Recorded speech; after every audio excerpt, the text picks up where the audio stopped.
Suite à un désordre soudain survenu l'automne dernier, BRL Exploitation a réalisé des travaux d'urgence pour réparer ce canal et ensuite, avec toutes les compétences du groupe, on a programmé pour ce printemps les travaux définitifs de réparation du canal. Là actuellement on est en train de poser les deux bâtards d'eau en amont et en aval pour permettre d'assécher la zone de travaux sur 40 mètres de long.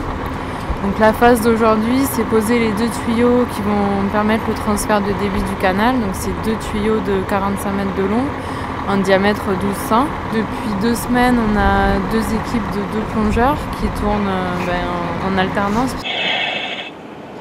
Donc sur le bâtard d'eau, il est pile poil en aval, 60 cm en aval de sac. Il sort de ton bâtard d'eau, ok? Il sort du bâtard d'eau, affirmatif. Aujourd'hui, on a une grue 120 tonnes et une grue 160 tonnes. Et après, pour la mise en place des big bags, on a des grues 50 tonnes. Donc une fois qu'ils seront posés, on finira de monter les bâtards d'eau, on assèchera la zone de travaux. Et à ce moment-là, on pourra commencer les travaux de réfection du canal. Sur cet ouvrage, on a détecté au mois de septembre une fuite importante qui était liée à une dégradation du bajoyer. Le bajoyer, c'est la partie bétonnée qui est sur les bords du canal.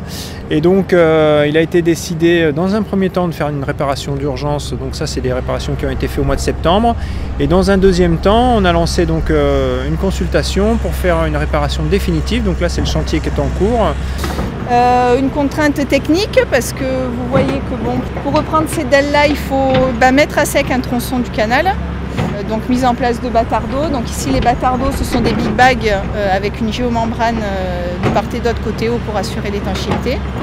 Il a fallu trouver une solution pour maintenir le service de l'eau. Donc au milieu du chantier, vous pouvez voir passer deux grosses canalisations qui permettent donc d'assurer le débit nécessaire pendant toute la durée du chantier. On a effectivement un service public à assurer à l'aval de ce chantier. Et il y a une phase donc, de terrassement où on est venu mettre à jour l'ouvrage qui passait dessous. À cet endroit-là, les dalles avaient été déstructurées, ce qui avait généré la fuite qu'on en avait détectée. L'objectif de ces travaux, c'est de reconstituer le morceau de canal. On n'a pas beaucoup de place à cet endroit. On a 2 pistes, une piste qui fait une dizaine de mètres de large et de l'autre côté on a la voie verte. On a limité à quelques jours des coupures partielles de la voie verte. Vraiment l'entreprise s'est organisée autour de cette contrainte particulière. C'est à la base des travaux exceptionnels parce que on met quand même à sec un tronçon de canal, donc de suite ça prend vite de l'ampleur et puis il y a des conditions de sécurité, tout ça.